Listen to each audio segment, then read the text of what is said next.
Right. How nice about that. You're just You're hanging out voting with years me. to be in that point.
clean, neat, ready to go for students.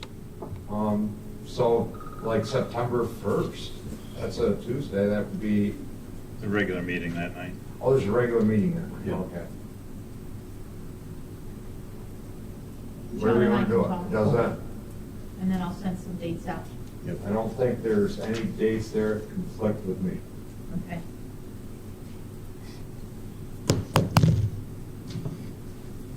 Okay, so we're planning on presenting the final draft of the calendar for adoption, probably next month. Next meeting. Next Next meeting. Admin folks have been giving us information as well, or to consider. We haven't written anything down on the draft yet, but we've got some dates that are, I've had some dates tossed at me from some of them to look at. So hopefully we'll have everything all filled in, open houses and that sort of thing. February 25th, at a finance committee meeting, they want to give a brief report on that, Paul? I wasn't able to attend that meeting, so. Okay. Who's your finance? There wasn't, I don't know, just basically trying to pinpoint things a little closer, bring it in a little, there's really not by any means final. I know Meg's trying to, right now, there's a little bit of a deficit, she's trying to bring it down, so. Okay. Still a work in progress, seeing what is actually still coming our way, hopefully, so. So we're still just trying to prepare for the budget. Just trying to workshop prepare, tomorrow night. yeah, she's narrowed some, but working on a lot more, so. Okay. So our budget workshop is tomorrow night at 6 p.m. scheduled. We have a lot of recent meeting date changes in the upcoming schedule. Just want to read them off quick. March 11th, we have a workshop with Bob Schofield at 5:30. March 16th is our facilities committee meeting at 5 o'clock. April 20th is a special meeting to vote on the DCMO BOCES administrative budget at 4:15. Also, April 20th and 21st are special meetings with Perry Dewey, with our candidates and expected executive session at 4:30. April 22nd is our regular meeting to adopt the 2021 school budget at 6 o'clock. April 29th and 30th, we're starting the community forum at the high school auditorium at 5:30, immediately followed by the special meeting. We're looking at potentially that would be final selection dates for candidates. So between the 20th through the 30th of April, we would have 2 rounds of final selection. Also in the packet was our superintendent evaluation workshop options. There were 3 options presented to us. And then our board packet, you had the suggested arranging of a workshop with super eval with Rob Hartz, the same as what you attended in Sydney, Kevin. Catskill Area School Study Council, April 17th, there's a workshop available from 8:15 to 4. It's a full day that would concentrate on the evaluation process. And then the third option was NISBA hosting the same event on March 13th. 2 of those are a cost per person, so we just have to ponder on which way we want to go for that training and come up with the best Right. solution. on And that. I do not know if there's a cost yet for the evening session with Super Eval. So I will get those details and then you can decide. Okay. So that's a 2-hour session, that one. Any discussion on that? Any other discussion items?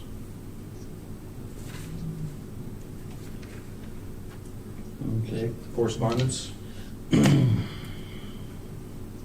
Basically, upcoming events for community regarding a superintendent search on March 31st. We're doing listening sessions with Perry Dewey at the high school cafeteria from 3:15 and 5:30. So there are 2 sessions for that. We welcome all our stakeholders, residents, staff, and students, of course, to both of those sessions. April 29th and 30th is a community forum with the potential superintendent finalists. Candidates will start in the high school auditorium at 5:30 p.m. both nights. DCMO BOCES Q&A document regarding school board member nominations was also in our packets. We don't have to do any nominations at this point in time, No. but there are future ones coming up potentially. And then our next Workers' Compensation Self-Insurance Alliance meeting is on March 20th, 2020. Right. And Mrs. Williams indicated she most likely will be attending that. If anyone else is interested in joining her, I would need to know.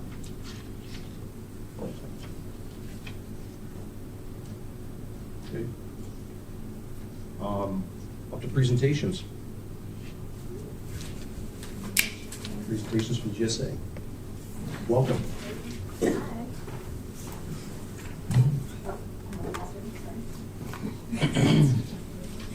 Okay. Hi, board. I assume you guys know we're the Walton GSA. We're here presenting a name change. Quick introductions. I'm Mara Little. I'm president. Tyler Bosket. What are you? Treasurer. Treasurer. I'm Sophia Pirro, and I'm communications. I'm Layla Sprague. I'm filling in for Louisa Siniscalchi. Yes, so Emily Richards is our vice president, and Louisa Siniscalchi is our secretary. They both couldn't be here tonight.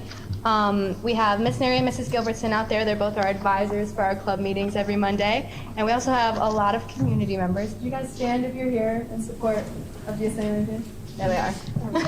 Welcome. Thank you, guys. Thanks. Okay, so I don't really know. Do I just? Oh, look at that. Okay. So we are. Thank you. We're here proposing a name change from Gay Straight Alliance to Genders and Sexualities Alliance. In the past board meeting we came to, the name Safe Space was also suggested. So we're here to kind of discuss why Genders and Sexualities Alliance is a much better fit for our club than Safe Space. So this matters to us for a bunch of different reasons.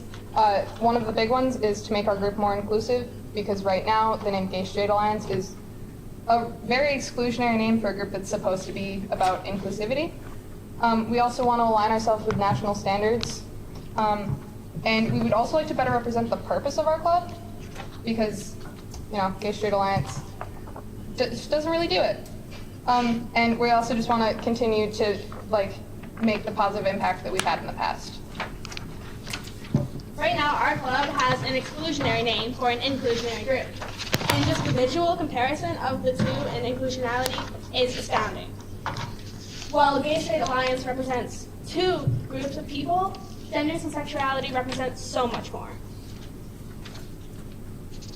So here you can see when GSA first initially unveiled the new name change, and that was back in 2016. So when you think, especially being a group that's supposed to be very progressive and help make new changes, we're kind of behind the times with this title. And as you can see, this paragraph really highlights that they feel, and the leaders of that group feel, that it is not representing the members of their club and their exact purpose. So this is Gleason, which is a educational organization for LGBTQIA rights, and just talks about that. And they really say the same thing here, as they say it improves their school climate, and that it will better represent the people in their school and help people feel more included in this group that's really designed to make these positive changes involving that. And we can see here that this was an example of a school first changing their name from Gay Straight Alliance to Genders and Sexualities, and that was in 2015, even before nationally the GSA had officially changed their title. And here again we see another example of a school changing their title to better represent their members, and you can see that towards the bottom it talks about their identities, and by doing that and changing the name to Genders and Sexualities rather than Gay Straight Alliance, it helps to feel the members feel more included in the club. And this is just another highlight of the GSA changing their name to Genders and Sexualities Alliance.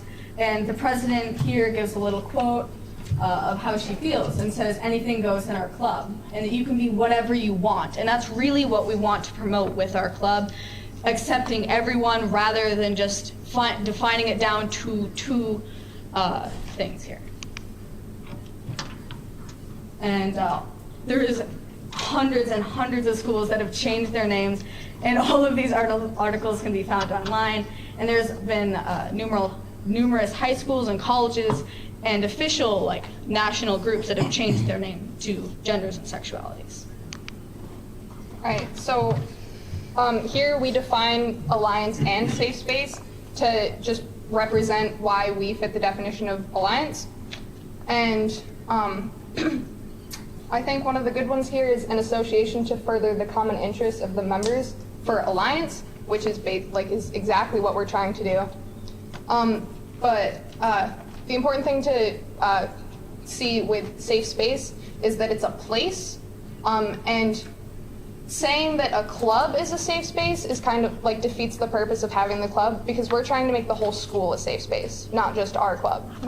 And we also already have little stickers from Glisten, right? Yeah, That yeah. say safe space on them, and many teachers put them up in front of their doors so that if any student feels unsafe or uncomfortable for any reason, it doesn't have to be based on like an LGBTQ type mentality. It's just any problem that they're having. We have these safe spaces available so that students can go if they feel uncomfortable in a situation. Right. So we've done a lot of stuff to like just make the school like a more positive environment for any person. So we do a lot of work behind the scenes to increase inclusivity. I think Mara's going to talk about them in a minute. But so a couple of those things where we increase the use of preferred names for students who are either transgender or just like feel their name doesn't fit like who they want to like represent, like the way they want to represent themselves. We've also established the gender neutral bathroom and added a safe changing stall and locker room that any student can use, not just students that are LGBTQ. Oh, I missed this.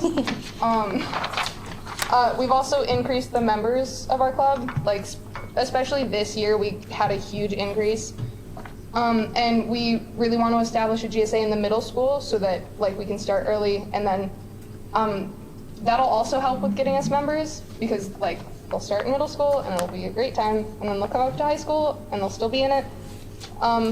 And we've also just, like I said, worked to establish the whole school as a safe space for everyone, not just like our club meetings on Mondays. So like Callie said, we are pretty behind the scenes, but we're still extremely active. It's very important to us that we stay active and we're out in the community, not just in our school. We're trying to share this message of positivity throughout the community. So this is a Pride Fest that our club went to in 2017 in Oneonta. These are two conferences on 2 separate years that kind of just, they touched on some specific issues, but in general it was just discussing issues within the LGBTQ community and what we can do to help, what our club can do to help. It was super educational. Days for Girls helps make sanitary products for women in developing countries or people who need sanitary products and can't access them. And we helped sponsor this. This is a lecture that we sat in, also at SUNY Oneonta. We had 2 transgender people come in and talk about just their experience. It was really interesting. There was one who was like a college student and one who was, I think she was in her 50s-ish. So, you know, we got to see the difference in how different people transition, and really cool.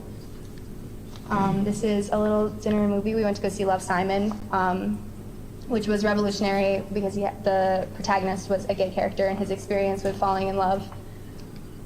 This is a mural that we have up in the hall. And then these are the stickers that we have on the doors that already say safe space. And I think they're on almost every single classroom. Every teacher is pretty welcoming to helping a student in need. But very important for a student to know, you know, that people always say you can reach out and help, but we have a little sticker to really prove that there is a place for you to go. Day of Silence, we had 32 participants and they wore a little like sticker on that said that they were participating in Day of Silence. We didn't talk throughout the school day to show our support and stand with anybody who feels closeted or that they can't come out. And then Ally Week, which is super important because especially in Delaware County, sometimes allies are a little bit afraid to come out and support because there is a lot of backlash and just in general, or assumptions that if you're going to join GSA, you automatically have to identify as part of the LGBTQ community, and that's definitely not true. We have a lot of allies in our club, and we want to continue to increase that because allies can have a voice as well. Unity Day it's a national kind of concept of just unity in general, but as GSA we got to help kind of spark this, but it was just in general, you know, coming together, being kind and helping people.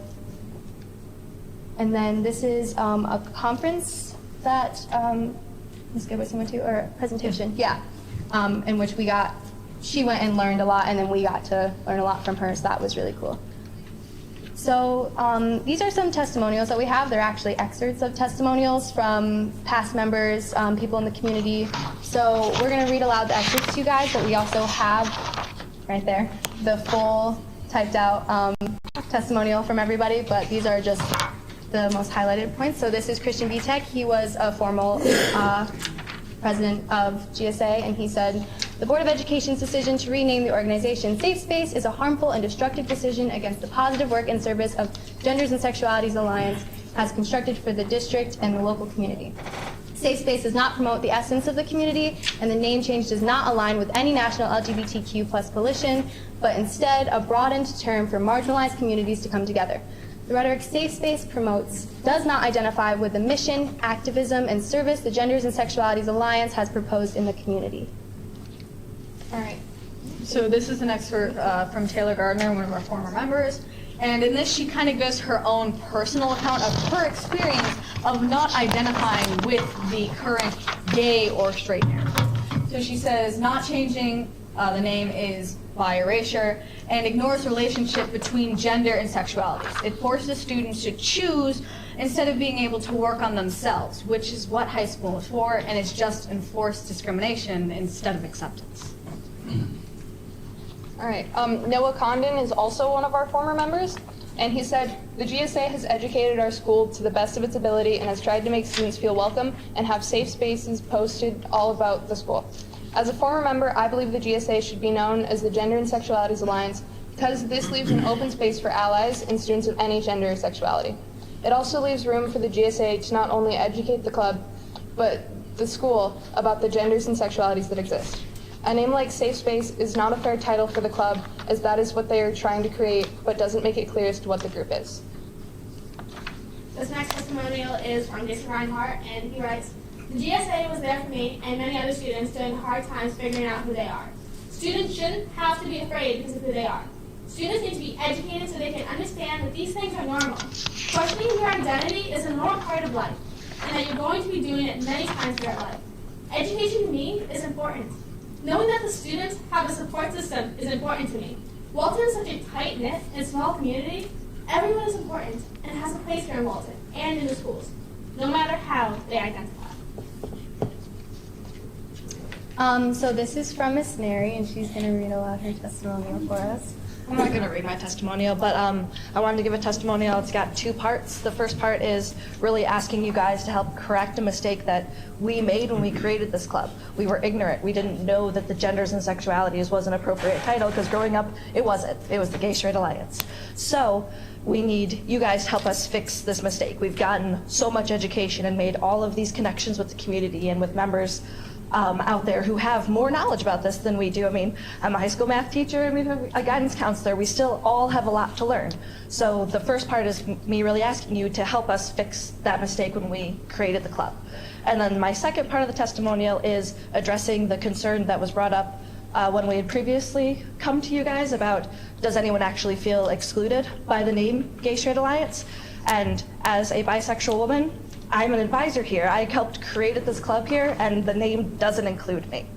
And for me, I don't come out to you guys lightly in a public, you guys are my bosses, forum. You know, this is kind of scary for me, but I really feel like you guys need to know that this does affect people in our community right now, and this name really doesn't support who we are and what we do and what we're trying to accomplish. So, thank you. I mean, just to say, for me, I can really identify with what Miss Neri is saying and relate to it, because when I first joined the club last year, and the name was still very, it was called Gay Straight Alliance, it didn't seem to fit my identity as bisexual. So I kind of faded out from the club, and now that I'm back, I'm really trying to help promote this idea of changing it so that all members can feel included in the club title. So as you've seen, we've already done so many great things and helped so many people, but what we're really looking forward to is the future. There are so many amazing things that we have planned, and we really hope that we can go forward with the name Genders and Sexuality Alliance. We would just like to thank you so much for coming out and hearing us and hopefully supporting us. And are there any questions?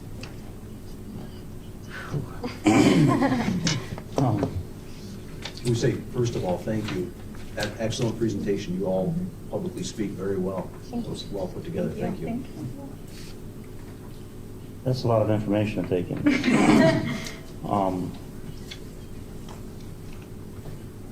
What, just so I can understand this a little bit better personally, walk me through one of the meetings.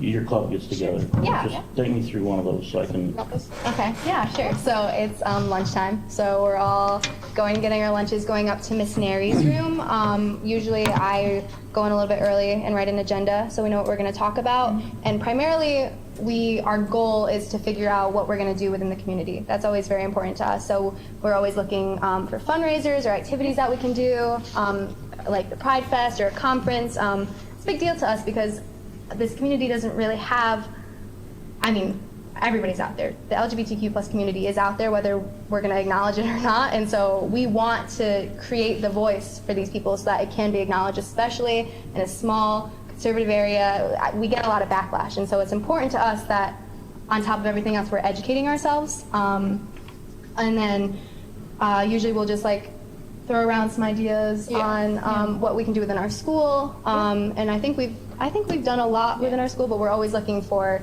new members to come in who are afraid and kind of just tell us, this is what I've been witnessing. I'm struggling with what bathroom I can use. I'm struggling with people who are bullying me because of how I dress. Or it doesn't have to be a really big deal, like large scale. It doesn't have to be that we're having 50 students who are coming to us and complaining about an issue. There's one student who comes and it's automatically an issue to us. So yeah, that's really what we do. We're very much positive change. That last slide before this just thank you slide, it talked about what we're planning to do in the future, and one mentioned a trip going to Stonewall and just fundraising, and this list really represents what would we be discussing in our meetings currently. And a lot of the time, our lovely advisors bring us new days, Ms. Gilbertson brought us the Day of Silence and Unity Day. And so they bring us those ideas, and then we figure out ways to make it happen, and it does. Absolutely. We can understand the broad concept of an issue, but when it comes to focusing specifically on Walton's school system, it gets a little bit more tricky. We have to figure out how to work with a small group of students who all know each other. It's a little bit harder to kind of express yourself when people already know you as something else. That kind of becomes a little bit of an issue. So to do things like the Day of Silence, where really all people have to do is wear a name tag and say, I'm being silent for 8 hours. It doesn't seem like a big deal, but you have a silent class, 80 minutes every block. It shows the message without people having to come out, right, and say, this is an issue for me. We can just sit there and prove that we're standing with the community. So I don't, excuse me, just so we're good, I don't have an issue with the organization. I'm just trying to understand what takes place during the day with it, because I understand you're doing fundraisers and things like that, but I'm trying to figure how does that, fundraising is an important deal. I get to, Sure. I'm struggling on how to put it to words because I'm trying to come right off the cuff here with this. But to help students and help students feel more comfortable, you must have some type of conversation with students when they're there, or is there? Well, if a student chooses to come and express their own issues, we would of course have a group discussion and maybe discuss ways to help better solve the problem. But normally issues where a student is feeling excluded or bullied would typically be something that would be more handled in the guidance situation rather than our club. The students will come to Ms. Gilbertson and I because they know that we're there and a part of the organization, so they might come to us outside of the group meeting to be able to deal with the issues, and that's where we've worked behind the scenes to get a lot of these policies changed, because students have come to us and been this is an issue, this is an issue. Right. And we, the new administration, Mr. Loomis hasn't been here long, but we spent a lot of time with Mr. Kanuski working on getting some of these things dealt with, and we've got a lot more that we would like to do in terms of education and working with the health department, Mrs. Loomis, and with the library. We want to create a more LGBTQIA plus friendly representation of books there. It's all about representation. The more that it's out there, the more that we represent ourselves, the more we're going to be accepted and just be a natural part instead of the outliers in the community. And basically what it comes down to is the fact that when this organization was created at the national level, the GSA had already undertaken a name change. So basically, it's the same acronym, just for different words. Yes. And that predated this organization in this district's inception, so. I think that's why like Day of Silence and Unity Day are also extremely important, because before we had a club, I mean, students could talk to other students, and then we'd go to guidance and we'd try to figure it out for the students specifically. But when we have kids who are part of the club and openly saying, through either Day of Silence or Unity Day, wearing a sticker, whatever it is, Ally Week, we had people sign a poster saying that they were in support. Students can see that other students are then in support, can go to that student, can go to that club. You know, we can be an outlet to pull in other kids, to say you're not alone. I think a club doesn't have, like, we would accept anyone. This club is not, you have to sign up and wait 5 to 6 weeks or whatever. Like, you're gonna come in and we're gonna be accepting, and we're gonna listen to your issues, and we're gonna figure out a solution. So to see that other students are thoroughly interested in supporting and helping other students, I don't think you really see that a lot, you know? It's really important as a club. No, and I like the fact that students are supporting students, but I will be completely candid and straight out. I am definitely from an older school, and putting sexualities to a title of anything in a school district does make the hairs on the back of my neck stand up for right, wrong, or indifferent. Sure. And I'm not trying to, it's the term, not the club's purpose. Do they still call it sex ed when they do that section in health? Yeah, but it's called health class, right, with sex ed part of Is it a it, sex not class? sex ed class. I'm just, Not to change the subject, but do you see allies growing in this format with a name change? I really love the idea of students being there for other students and no one being alone, and a support network. Do you see this ally, with this name change, do you see allies networking increasing? I personally definitely do, because, I mean, just with Gay Straight Alliance, like, there's nothing to do with the allies in there. Like, allies might not even feel included, like, to come and help the people that are trying, like, so hard to feel, like, welcome and open. Like, with the genders and sexuality, it doesn't mean that you have to, like, have anything to do with the LGBTQ plus community. Like, you can be straight, and genders and sexuality applies to you. Yeah, I've had a lot of my friends personally come join the club to help support us, because now that we're working on this name change, it helps to include them so that they don't feel out of place when they come to our meetings. We've had 9 new members in the last 2 months because of this conversation that we're having right now, because they can now be, felt like they can be included because of the actions that we're doing here right now. Yeah, absolutely. When the club was first started, I was a freshman, and Christian was trying to pull me in, a couple upperclassmen were trying to pull me in, and I was legitimately scared because I've identified as straight, and to be an ally, it wasn't scary to me, but I didn't want to be like overstepping. You know, if people are trying to create a club to represent themselves, I didn't want to say, okay, I don't fall into this title, but sure, I'll be here to help. That was really scary for me. And when I could finally kind of start to understand that allies are extremely important, because I'm not going to be oppressed because of my label. I'm not going to be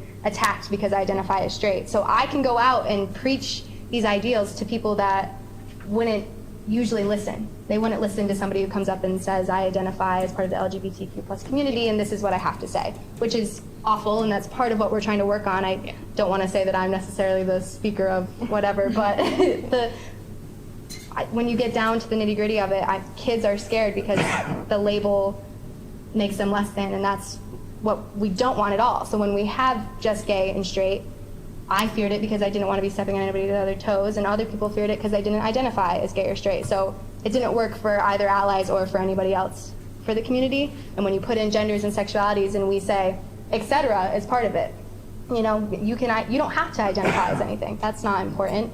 It made me feel very comfortable in the sense that, like, oh, okay, so this is a community that I'm still a part of, even if I'm not choosing to identify as part of the LGBTQ plus community. I'm still identifying as a person who's loving and caring and wants to help. And at the end of the day, I think that's what's most important. And it also opens up the idea of those who are questioning, who do not know if they fit into the gay box or the straight box. Right. Q is there for a reason in the LGBTQIA plus acronym. Yeah. Questioning is a huge part, and those people, whether they become straight allies or they become a member of the community, because allies are a member of the community, you know, that opens the door for them as well. Right. Does anybody else have any other questions for me? So Thank you, guys. the one thing I would like to address is a decision hasn't been made. The recommendation last month was just to whether you consider safe spaces or not. You've done an excellent job incorporating that and thinking that out, so we appreciate that. What we would really like to see is a recommendation brought to us that we can act upon next meeting. So whether that's the principal making an official recommendation to the board for the name change or yourself, I think next month we'll bring a resolution of the new business. Next month or next meeting? Next meeting, my fault, Okay. next meeting. So we have another one this month, just so you know when the time frame that would be brought up. You're not waiting 6 months Sure, or yeah. another couple Okay. months. So I think if we have a recommendation from us, then we can make that part of the next meeting and vote then. Does that sound fair? I may share one more thing with you. Yeah, absolutely. And I'll speak on my own behalf with this. When you did a fabulous job standing here having conversation with me, that got you a lot farther than students writing letters telling me that if I disagree with them, I'm wrong. So you guys did a very good job standing up here, standing up for what you believe in. Keep up the good work. To add that I'm from a generation far removed from the kids. And I've been able to see that we need this. Our kids need this because they do question. I never questioned. And there wasn't a chance to question at my age. Yeah. Or when I was a kid. And Absolutely. so, Right. I mean, I think it's something that you gotta have somebody that's there for you because Agreed. it's out there. Yeah, absolutely. And I think that's why the community aspect is very important to us, because there's people of any generation that are still coming out to this day. I mean, there's people who are, at the end of their life and have been married for 50 years, and there's been situations in which you realize, oh, this isn't who I am. And it seems scary, it seems different, it seems new. I understand that. I completely understand change is scary, but at the same time, we can't neglect the fact that millions upon millions of people have been stuck in a box for forever. There's been no other way. And so I'm sorry your interpretation is that students are telling you how to believe, but they're passionate because they care, and they were also stuck in a situation, and when you can finally get out, you're a little mad. You don't want to have to be stuck anymore. I'm glad it's a supporting system, that you have a network in place that supports. The last thing we need is excluded students at the middle school, high school age. Yes. Support groups and feeling inclusive is what our job should be as a community. So Agreed. I'm very proud you guys delivered this message up here. Thank you. Thank you. And Very much so. And we'll definitely in all take different it. areas too. The Alliance, the people who are, so thank you for that, helping us. Thank you. Thank you for listening to us. Yeah. Thank you. Thank you, guys. Excellent Thank job. you. Thank you. Thank you.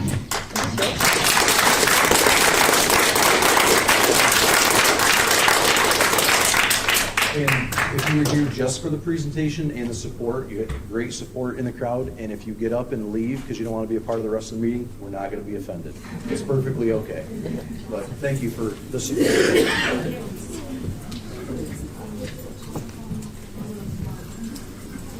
And with that, we'll move on to additions to the agenda. No additions to the agenda. Then we will move on to the consent agenda. So consent agenda.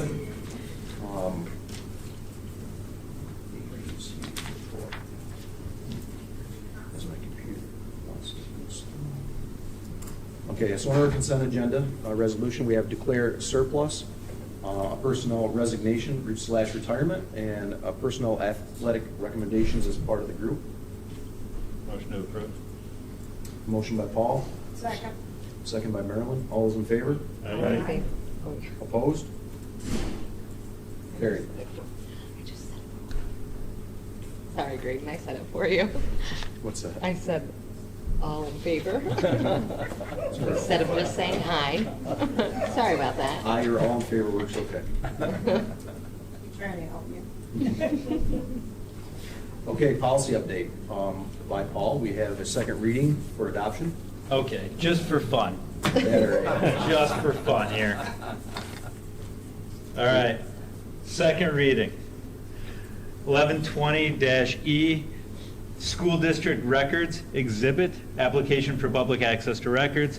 Number 1741, homeschool students. Number 1741-E, homeschool students exhibit application for school activities.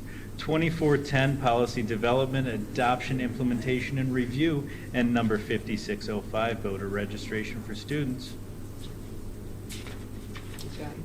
Thank you, Paul. It was a short list, I had to do it. And motion to adopt? Move it. Second. Motion by Kevin, second by Marilyn. All those in favor? Aye. Opposed? Carried. Okay. And we are up to administrative remarks. Yes, sir. Obviously, Kevin is, obviously, Rick is not here tonight. He had an event with his son, I know, and we're very happy that Cindy Baker is sitting in as we plan to have as a backup. And so that's, hopefully things kind of move along without any kind of obstacles in the road or anything of that sort. Tracy's not here because he's on vacation, and that pretty much leaves it with John and me. So, John, Okay. would you like to go ahead? Okay. I won't give any IT report or transportation report. Okay. Don't worry. Stay in The your buses lane. are rolling. Stay in your lane. Yeah. Things went pretty well this winter. The heating system wasn't taxed a lot this winter. We, worked very well. Of course, you have all your little things, a couple actuators going bad, and then you have fan motors and stuff like that. But that's little stuff that you expect. And I was really happy with the way things went so far, and hopefully the winter will continue like it is and be nice and mild. Train is they will be here 8:30 tomorrow morning. Greg Royer was here at our facilities committee meeting. He and a couple of engineers are going to come through, and it's be like 8:30 to 4:30. They're going to do the initial walkthrough for the energy performance contract that we hopefully will be doing. So anybody that on the board, of course, is welcome. Any of the administrators that want to walk around with us will be in all the buildings, all three buildings, all day long. So, and there's a lot that I need to learn, I know from it, and I think it would be quite a learning experience. I got an initial report from Greg when he was here the other night, that since 2013, our gas usage, our utilities have went up 35% since 2013. And it's not the cost of the utility, it's the usage of natural gas that's went up. And I kind of expected that because of the fact that our heating equipment is getting older, and it's on its curve going down, and that's why the energy performance is going to be very important over the next couple of years to be able to get a lot of this stuff done. I know a lot of schools have had a lot of problems with flu and everything. We've been lucky here. We had just a little spike for a couple of days. I believe it was just before the Martin Luther King holiday. And my staff, we've been diligently using the Vital Oxide, the Pure Tabs, and we're going at it, vigorously every day. I just, almost once a week or once every couple of weeks, I remind them, redouble your efforts, redouble the efforts, because the cost of doing this is very minimal. So, having these kids in school, and I've even noticed a lot of the bus drivers, of course, all of them, and they talk, there just hasn't been the sickness this year. The kids, when they get on the bus, years past, I don't feel good, bus driver, and stuff like that, and they got the sniffles, and it just hasn't happened this year, all but that couple of days in January. We're gearing up for spring sports. Hopefully spring will come even earlier this year than it did last year and not be like 2 years ago. And we've done some walkthroughs around the fields just today, getting things in order, what we need to do as soon as the weather breaks, and the potholes in our parking lot and things like that. So the winter has been fairly kind to us, so we'll be able to get right at things hopefully in the next couple of weeks to 3 weeks on on the sports end of it. That's about it for that part of it. Any questions of anybody? Okay. Back in 13, you said we're up 35% from them? Yes. Has this campus ever burnt fuel oil or just natural gas? Yes, we burned fuel oil for forever until at that point in 2008, I believe it was, we got rid of the old Wall McLean boilers, the oil fired, and we went to the condensate boilers, natural gas. And then the reason I use the year 2013 is because that's when Train came in and did one of these walkthroughs, and that was 7 years ago. And all our Energy Star information that Colleen inputs once a month, Greg was able to go into that account. We gave him access to it, and he found out since 2013, the last time we were here, that natural gas use, it wasn't electric use, went up and up and up and up and up. And that's kind of what I figured. I wasn't sure that that was the truth, but with the age of the heating equipment, the univentilators that each classroom has, they have a 12 to 15 year window that they are very efficient, and the efficiency starts after the year 15, starts going downhill, and it just gets faster and faster and faster. Well, you just take the middle school, for instance, the heating equipment there, the univents are exactly 30 years old. And I don't care how good of a job you do trying to keep those coils clean, trying to keep that equipment in shape and everything, and we do. We have a man that spends the entire summer cleaning coils and changing filters, and that gets done every single summer, right? No fails. There's equipment, like the rooftop units that we change filters on and service once a year during the summer. But you get into a lot of classrooms, the univents, such as the primary wing at Townsend, especially the kindergarten rooms, you have to change filters and clean coils 3 times a year because they are a floor-mounted unit and they suck that dust in from the parking lot. And then you get on the first grade side and you got mower clippings that get sucked in and stuff like that. So and those are only 14 years old, and I'm sure that they are on a steady downhill decline now as far as their efficiency goes. And that's what tomorrow is the first step of them showing us and proving to us what is happening there. And so, as I say, it's going to be a learning experience for me. I wasn't part of that in 2013 when they came through. Andy was here, and hopefully I can learn a lot from that.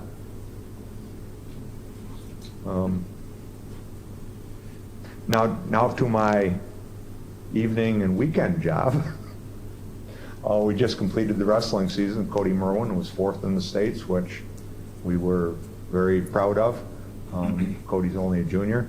Scotty Barnhart won his second match, but he had to be pulled from the tournament because of an unfortunate arm injury, but the injury is not near as bad as what we had originally thought. Very proud of those 2 young men. Our team finished, we set an all-time record for the number of dual meet wins in a season with 18. We finished exactly the same place we did last year in the sectionals, 5th in the overall Section 4 championships, and really proud of what those guys accomplished. It was, I don't know whether we consider it a rebuilding year or a reloading year. I knew this going in that it was going to take to the middle of January to get these guys, really in shape and going. That's about what happened. On the modified level, we had 2 Section 4 champions at the modified level, both 7th graders. I think they've paid their dues at the modified level, and maybe at the varsity level next year. So there again, the program is really, it's just going to go up. It's, I'm very proud of it, as you can see. A lot to be proud of. Yeah. That's some major individual and team accomplishments, so. Yeah, I mean, we have, of course, last year we had the state champion, and this year we went up and Cody was fourth. You know, a lot of coaches coach their entire careers and hardly ever have a sectional championship. We've had 6 sectional champions and 10 state qualifiers in the past 4 years, so. That's great. Yeah. I wish Scotty got to wrestle a little bit more, but. I know, It's not a serious injury, so that's good. No, and with Scotty, he would have finished, I believe, a minimum of 5th place. And he's only junior, so it's, you know, we're able to. Look forward to watching next year. Yeah, it'll be something else. And to see, the thing is, most of the kids in Cody and Scotty's weight class have graduated. The kid that beat Cody in the semifinals, can't think of the kid's name now. Anyway, he is ranked 3rd in the nation, and he is well on his way to a Division I college scholarship at Penn State or Michigan or wherever. I don't know where, but that's the type of school that he will attend. Maybe next meeting, we should get an update from Justin as to, because we've had a lot of great success in athletics, you know, you know, you have a record set in men's basketball for the most amount of points and assists, and girls basketball, you know, 1,000-point score, so it'd be nice to get a recap from Justin so we can at least get their names out. Yeah, I agree. Not that their names aren't already out there, but we should at least recognize them. Do some recognition, have them at the Mhm. meeting. I'd leave that obviously up to Justin for whatever format he wants to, but I think that'd be good timing to summarize the winter sports. Another thing that Justin brought to my attention for the fall sports when we were talking about it is our scholastic athletes. All of our teams, I believe had a perfect record in the fall of all the teams made that cut, and I'd really like to get a summary of where they stand after the winter sports as well, because that's impressive when they're matching the requirements of sports as well as academics and excelling in both. That's what we should really recognize and give them praise for. So thanks for spurring that thought, John. Yep. Thank you. And now that Tracy's not here, so you can't default to him, sir. It's on you. Not me. So some of you got policy updates. You know, we will continue to get these kinds of things as time goes on, as the world changes, as laws change, and that sort of thing.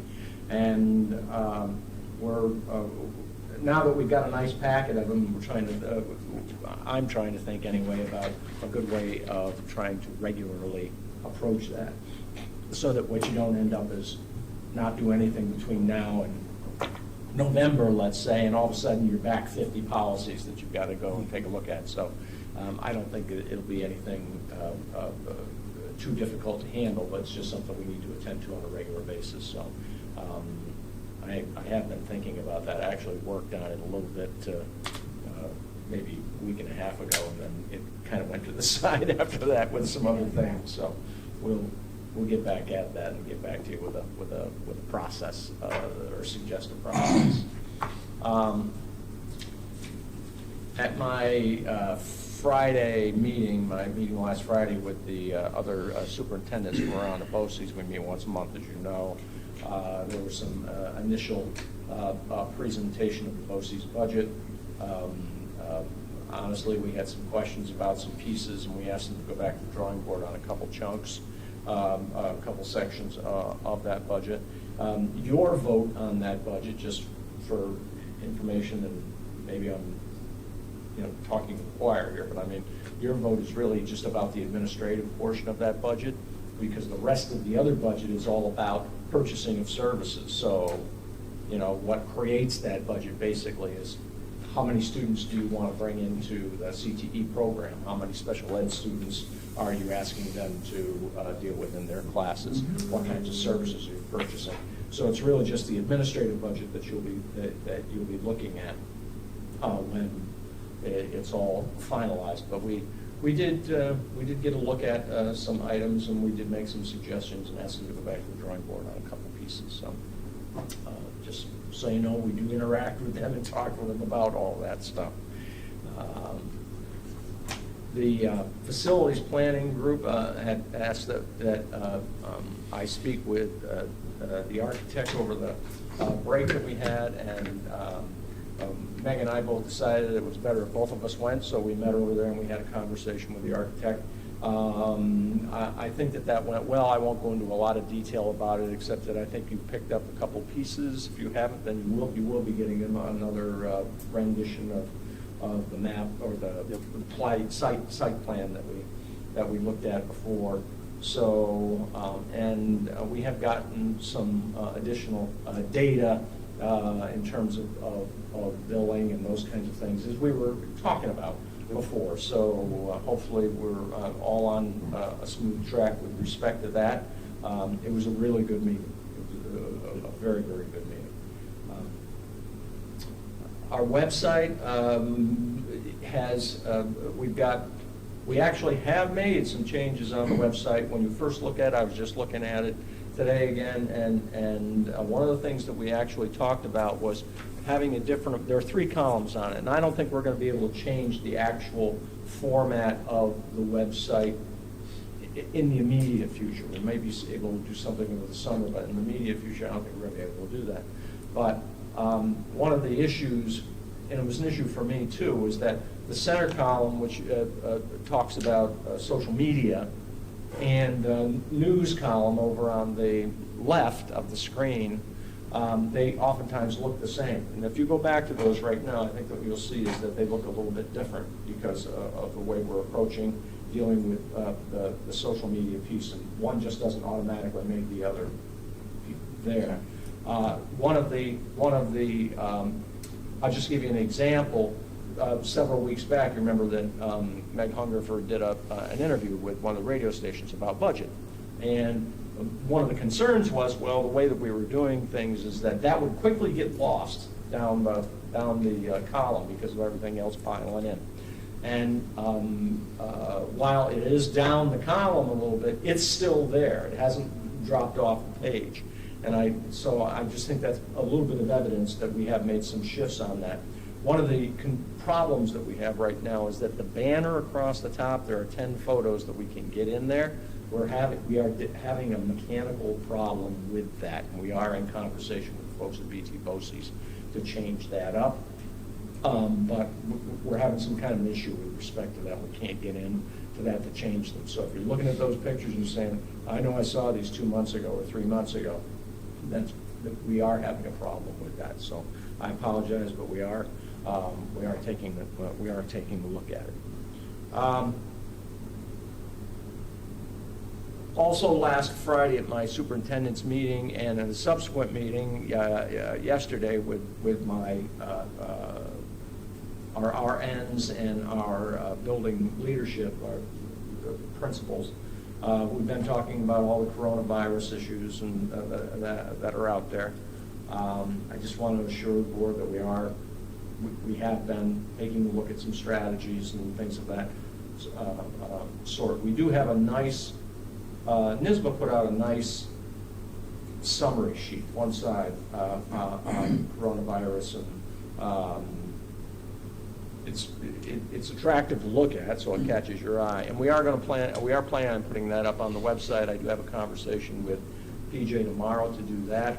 We talked about doing that. We had a letter that the principals were going to tailor for their building and send out.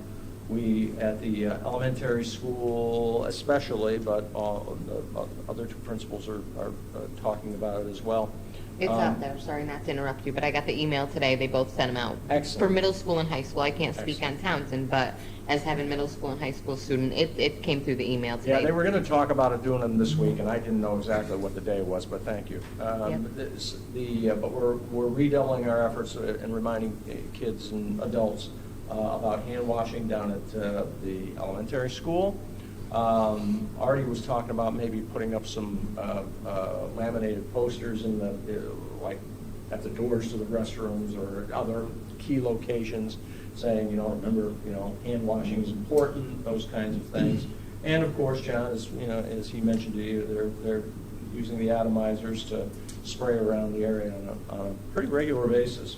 And and on the buses as well. We're doing that on the buses as well. So I think we're doing what we can at this point, and we're going to, we've got a couple other things that we can do if things come this way, and we have need to remind the public. But we are on top of it. And I actually, even today, we got another couple more pieces of information from state ed and I constantly, every week, and I have since I've been here, I've gotten printouts and reports from the Department of Health, and I pass those on to the principals, I pass them on to our health department, and I pass them on to our RNs, and so that information is shared on a regular basis. So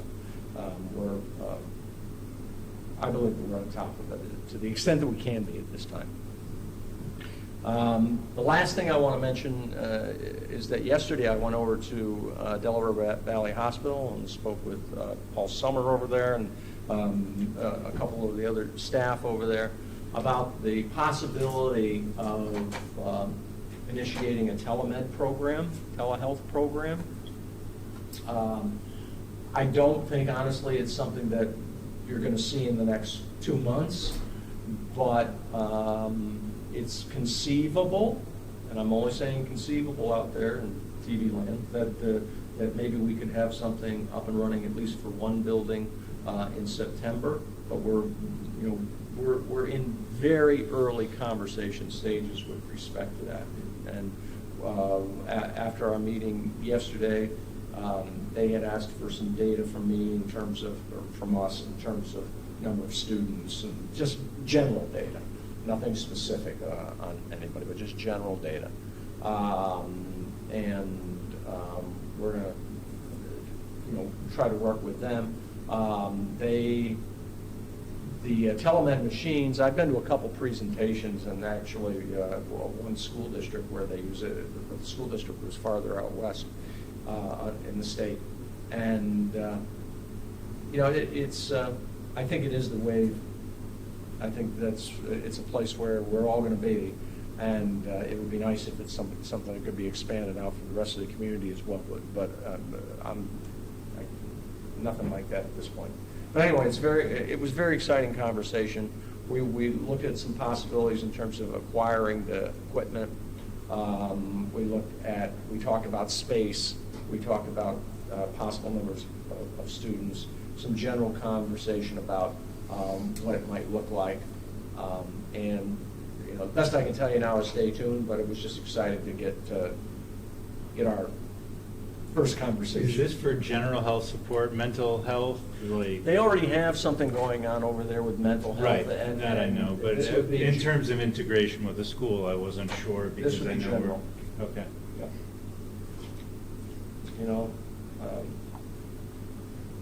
I guess, taking temperature, reading vital signs and having the doctor talk to you about that. So that was very exciting, and that was yesterday. And, it was good. I do have a request for an incredibly brief executive session. I just need to let you know something for the purpose You of had me at talking incredibly about. brief. Pardon? I said you had me at incredibly brief. I can define incredibly brief, right? No, I got it. Do we have a government student? Okay, can you stand up and introduce yourself, please? I'm Noah Condon. I know, how are you? Good, how are you? When we wrap up, before we go into executive, we'd love to sign your paperwork for you. Okay. And be all set. I was wondering when you didn't stand up and walk out, I was thinking, okay, we have a government student, so we'll introduce you. Yeah. Okay. Possible litigation. I have a motion to go into exec for possible litigation. Motion. Motion by Paul, second by Kevin. All in favor? Aye. Opposed? Carried. And someone get Noah's signature for me. There you go. All right. Thank you for tonight's coverage. Yeah. Appreciate it. Top of it. Good.